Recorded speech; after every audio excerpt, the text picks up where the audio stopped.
மோடி ஆட்சிக்கு முன், மோடி ஆட்சிக்கு பின் உங்களால் இதுக்கு விளக்கம் கொடுக்க முடியுமான்னு கேட்டார். அப்போ தான் நான் சொன்னேன், மோடி ஆட்சிக்கு முன் இதே பிஜேபியும் ஆட்சி பண்ணிச்சு.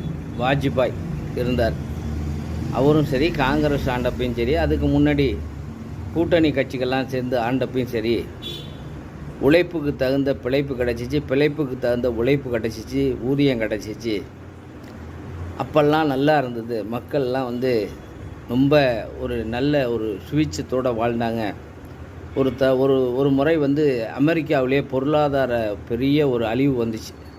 அப்போ இந்தியாவை ஒன்றும் பண்ண முடியல. அதுக்கு காரணம் என்னான்னு கேட்டிங்கன்னா, கிராமத்துலலாம் ஒன்று பண்ணுவாங்க.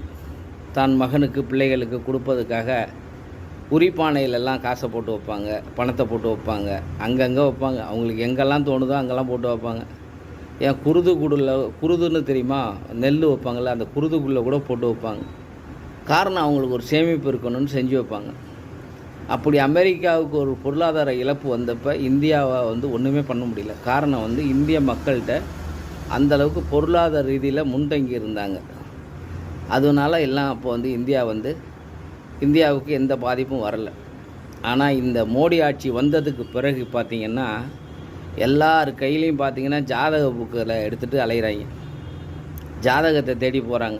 ஜாதகம் நமக்கு சாதகமாக இருக்குமா பாதகமாக இருக்குமா, எப்போ நல்ல நேரம் பிறக்கும், எப்போ விடிவு காலம் வரும்னு அலைகிறாங்க. அது ஒன்று.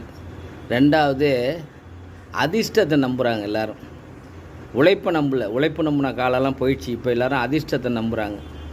அதே போல் பார்த்திங்கன்னா, அடுத்தாப்பில் லாட்ரி சீட்டை நம்புகிறான்.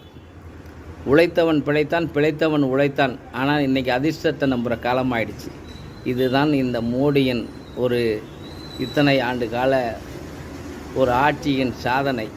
இதை மாற்றணுன்னா நாம் மாறணும். அவரை மாற்ற முடியாது. அவரை மாற்றுறதுக்கு நம்ம மாறணும். மாற்றுவோம், மாறுவோம். நன்றி, வணக்கம். உங்கள் நாவுக்கரசர்.